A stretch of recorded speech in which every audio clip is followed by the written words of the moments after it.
तुमच्यासोबत एक प्रसंग घडलेला आहे. संध्याकाळी 8च्या सुमारास नागरिकांना नोटीस मिळाली. त्यानंतर आपण तुम्ही जात असताना तुम्हाला त्यांनी अडवून विचारणा केली होती. काय नेमकं एकंदरीत प्रकार होता?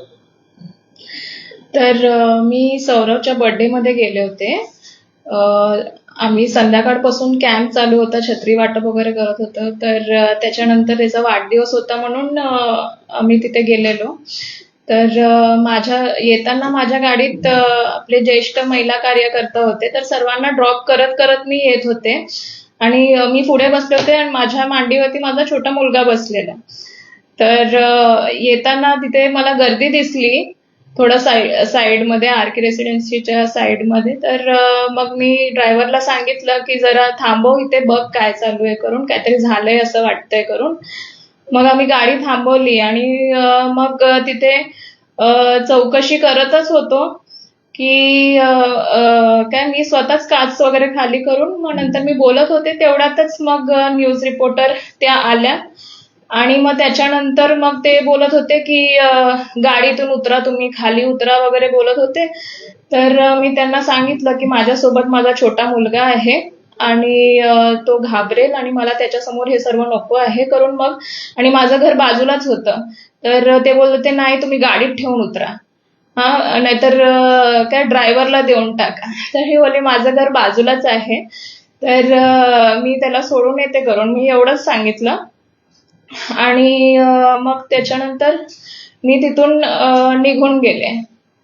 तर आणि एवढा रात्रीचा वेळ होता तो, 11, 11:30, आणि माझ्यासोबत अजून कोण नव्हतं.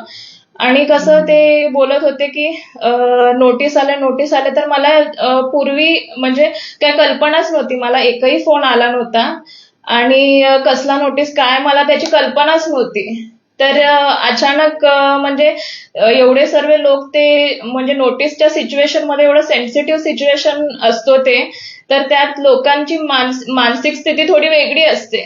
आणि मग एवढ्या गर्दीत आपण म्हणजे कोणीही सेन्सिबल माणूस कोणाला समजवायला नाहीतर कोणाला काय बोलणार आहे एवढ्या या सिच्युएशन मध्ये. आणि छोटा मुलगा होता म्हणून मग मी घरी जाणं बेटर समजलं म्हणून मी घरी गेले. पण मग त्याच्यानंतर मला एक जणांनी लिंक पाठवला, लाईव्ह लिंक.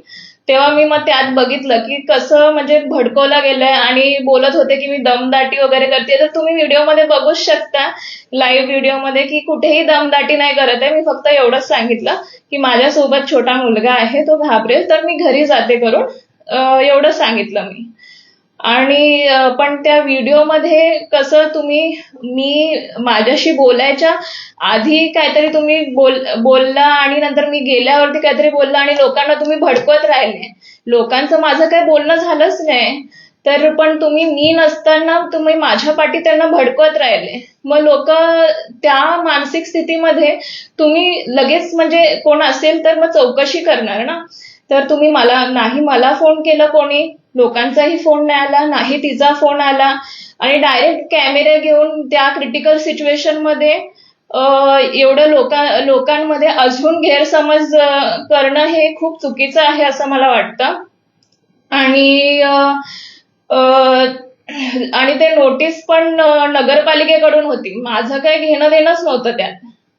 आणि न्यूज रिपोर्टर असल्यामुळे ऍक्च्युली त्यांना तर माहित असायला पाहिजे की हायकोर्टातून सीओना हे ऍक्शन घेण्यासाठी त्यांना ही म्हणजे त्यांच्यावरती ही जबाबदारी होती. तर ऍज अ न्यूज रिपोर्टर त्या तरी अपडेटेड असायला पाहिजे, त्यांना तरी माहित असायला पाहिजे. ह्याच्यात तर नगरसेवकाचं काय हायच नाही करून. या प्रकारानंतर नागरिकांशी तुमचं काय बोलणं झालंय का? त्याच्यानंतर आज जनरल मीटिंग होती, तर दिवसभर आम्ही तिथे नगरपालिकेतच होतो. मग संध्याकाळच्या टायमाला मला ते नागरिक तिथे भेटले, तर मग तेव्हा त्यांना मी सांगितलं. आणि त्या न्यूज मध्ये पण मी बघितलं, तर त्याच्यामधून पण आपल्याला हे समजतंय की त्या सिच्युएशन मध्ये लोक तुम्हाला म्हणजे त्यांची मानसिक स्थिती अशी असते, मग ते काय ना काय तुम्हाला बोलणारच. तर ते नॉर्मल आहे. मी तर ते माझे मतदार आहेत आणि लोक आहेत, आणि एक सामान्य माणसासारखं मीही त्या सिच्युएशनला तसंच रिॲक्ट करीन, कोणीही तसंच रिॲक्ट करेल. तर मी त्यांना काही दोषी देत नाहीये. पण असल्या क्रिटिकल सिच्युएशन मध्ये पण जो माणूस रेकॉर्ड करतो त्याला केअरफुल असायला पाहिजे ना, की बाबा लोकांना त्यामुळे म्हणजे त्या सिच्युएशन मध्ये गैरसमज होतो.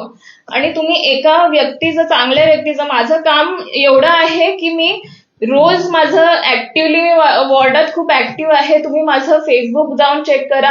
आता माझ्याकडे प्रत्येक दिवसाचे कामाचे रेकॉर्ड्स आहेत. हा तर आणि लोक पण बोलतात तुम्ही जाऊन लोकांशी विचारा ना, तुम्ही वॉर्डात जा, लोकांशी बोला, अजून पूर्ण वॉर्डात तुम्ही विचारा ना. पण असं त्यांना नोटीस आल्यावरती तुम्ही त्या सिच्युएशनला जाऊन मग त्यांच्याशी बोलणार, ते चुकीचं आहे. तुम्ही नॉर्मल वेळीच लोकांकडे जा, फीडबॅक घ्या, पूर्ण वॉर्डात फिरा. मी तर माझं घर तर तिथे बाजूलाच आहे, मी चालत चालत कितींदा जाते ऑफिसला. तर तुम्ही कोणालाही विचारा कामाबद्दल. पण हे माझं काम मी ह्यांच्यामुळे कधी थांबवणार नाहीये, 100% शुअर आहे. तर उलट अजून मी काम करणार. आणि हे माझ्या कामामुळे जर कोण अपोजिशन किंवा कोणी असो, कोणालाही माझ्या कामामुळे जर त्यांना वाटतं आहे की नाही हिचं काम कुठे ना कुठे थांबायला पाहिजे, तर असं कधीच नाही होणार आहे. माझं काम कधीच नाही थांबणार आहे. मी ह्याच्यात आले विकासासाठी. जेव्हा मी आले ह्याच्यात, तर मी सर्वात पहिले माझं ग्रुपचं नाव पण मी ठेवलं प्रभाग क्रमांक 20 विकास बाबत ग्रुप करून. तर माझं ध्येय हेच आहे की विकास व्हायला पाहिजे आणि मी त्याच्यावरतीच अडून राहणार आहे आणि त्याच्यासाठीच काम करत राहणार आहे. ही जी कथित पत्रकार आहे, तिच्या माध्यमातून जो व्हिडिओ व्हायरल करण्यात आला, त्या व्हिडिओ घेऊन संबंधित ऑपोजिशन वाले आहेत त्यांनी सुद्धा याचा फायदा घेतला. त्याने सुद्धा एक व्हिडिओ बनवून खरं तर तुमची बदनामी करण्याचा प्रयत्न केला. तर कुठे कोर्टात किंवा पोलीस स्टेशनला वगैरे धाव घेणार आहात? मला फक्त माझ्या कामाबद्दलच बोलायचंय, अजून काय बोलायचं नाहीये मला. तर ऑपोजिशन वाल्यांना काय सांगाल? कारण की हे कुठेतरी बदनामी करण्याचा हा प्रयत्न आहे या व्हिडिओच्या माध्यमातून, आणि लगेचच त्याने सुद्धा समोरच्याने सुद्धा व्हिडिओ घेऊन लगेच व्हायरल करणं वगैरे या गोष्टी, आता कामावर परिणाम व्हावा असं सुद्धा. बरोबर. आता नॉर्मली या व्हिडिओच्या नाहीतर हे न्यूजच्या माध्यमाने कधी कधी काय होतं की जे लोक तुम्हाला ओळखत नाही ना, हा ते न्यूज बघून, व्हिडिओ बघून त्यांना गैरसमज होतो. जोपर्यंत तो व्यक्ती तुमच्याशी बोलत नाही, तुमचं नेचर त्यांना समजत नाही, तर असल्या लोकांना जास्त गैरसमज होतो. आणि जे आपल्या बरोबर नेहमी बोलतात का त्यांना माहित असतं की अरे बाबा मी योजनासाठी पण किती जणांच्या घरी रोज जाते, नाहीतर आता 10वी असो 12वी असो, मी काय शिबिर न ठेवता उलट त्यांच्या घरी घरी जाऊन भेटले. गरीब मुलं असो त्यांना मी कुठेही टाकलं नाही, पण मी त्यांच्याकडे जाऊन पुस्तकं वगैरे दिलेत. तर सर्वच गोष्टी मी रोज एवढं करते की सर्वच गोष्टी मला टाकता पण येत नाही, तर कितींदा मिस पण होऊन जातो. पण मला माझ्या मनाला माहिती आहे की मी किती लोकांच्या घरी जोडती आहे. तर रोज कशा ना कारणाने किती लोकांना मदत होती आहे. बाल संगोपन योजना असो, ज्यांचे पाल्य नाहीयेत, ज्यांचे आई बाबा नाहीयेत, कोण एक पालक आहे, तर तसल्यांना पेन्शन चालू करून दिली आहे आम्ही. नाहीतर ते आपले जे आपले आयुष्मान कार्ड असो, आयुष्मान भारत कार्ड असो, वयवंदना कार्ड असो, तर असे कित्येक जणांना मी त्यांचं महत्व समजवलं आहे की तुम्हाला हे हेल्थ इन्शुरन्स हे मस्ट आहे आजच्या घडीत.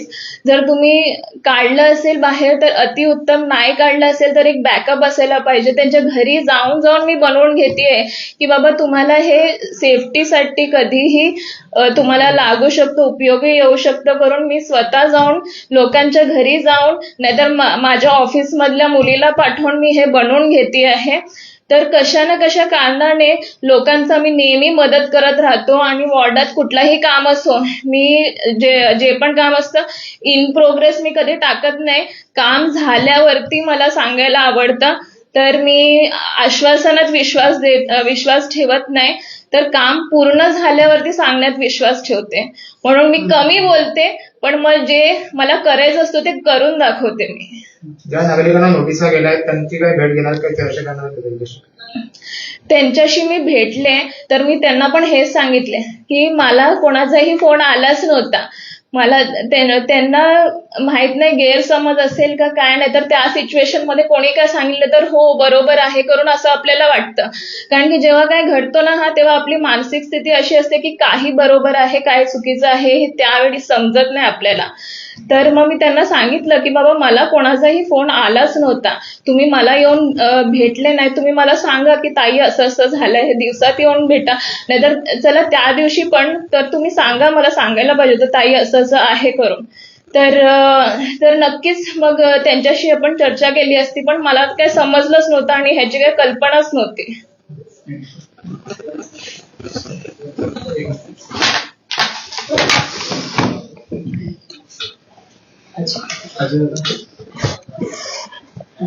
आपण देखील एक टर्म नगरसेवक आता आहात. त्यांनी नुकतं सांगितलं की मुलीच्या नागरिकांनी तुमची भेट घेतलेली आहे. काय एकंदरीत चर्चा झाली नागरिकांसोबत? आमच्या वार्डामध्ये जेव्हा निवडणूक व्हायच्या अगोदर पण 5 वर्षापासून आपण काम करतो आणि या वार्डमध्ये इलेक्शन व्हायच्या 45 दिवस अगोदर 4 करोड रुपयाच्या आमदार फंडातलं काम आणून इथे 32 गल्ल्यांचे काम केलं मी. जेव्हा हे 5 वर्ष जेव्हा लोक काम करत नाही ते मी त्यांच्या 45 दिवस काम केले आणि इथे अनेक लोकांच्या लॉकडाऊनमध्ये पण जे लोकांचे प्रॉब्लेम होता लोकांच्या घरोघरी जाऊन काम केले आणि आजच नगरसेवक झाल्यामुळे आम्ही काम करतो, नगरसेवक नसताना पण आम्ही काम करतोय. आणि आजच्या घडीला एक आणि आम्ही असं नाव दिलं नगरसेवक आपल्या दारी. आणि प्रत्येकाच्या सकाळी उठलं का 7 वाजता मी घरातून निघतो आणि लोकांच्या घरोघरी मी लोकांच्या गल्ली गल्लीत चक्कर मारतो. माझ्या मोकाला माझे 2-4 माणसं 5-6 कार्यकर्ता मी सकाळी फिरत असतो रोज. आणि असं कोणी बोलावं हे बाबा स्वामीजी आज दिसलं नाही असा कुठला दिवस असं नसतो. रोज माझ्या लोकांच्या बरोबर संपर्क असतो आणि पब्लिकवरती माझा विश्वास आहे, माझ्यावरती पब्लिकचा विश्वास आहे.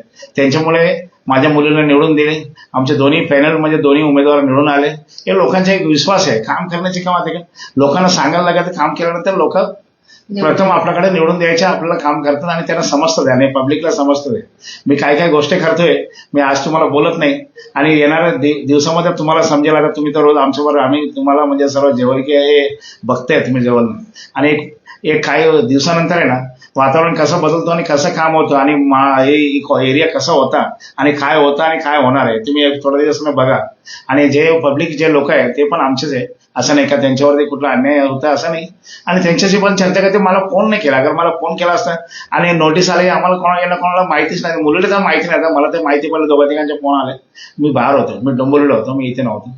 आणि त्यांची चर्चा झाला, मला मुलीचे फोन आला बाबा असं ती पत्रकार आहे. नंतर मला थोड्या वेळानं व्हिडिओ आला तर मी बोला ठीक आहे बेटा काय आपण त्याच्यात हे करायचं नाही, काळजी नाही करायची, आपण त्यांना समजून सांगू. आता पण तुम्ही आले 2-3 जण आता मला येऊन भेटले. आता माझ्या केबिनला बसलो होता, तुम्ही इकडे बसलो तर माझ्या केबिनला आता बसलो होतं. त्याच्यातच आहे रात्री जो बोलत होता, ज्यांचे बायको बोलत होतात माणूस मिस्टर आता माझ्याकडे येऊन बसले. दुसरं माझ्याकडे जे बोलत होते त्यांच्या घरच्या लोक ते आता त्यांच्या दोघांचे मिस्टर इथे येऊन बसलेले होते. आणि असं नाही का त्या लोकांचे आमचे संबंध चांगले ते स्वतः बोलतात.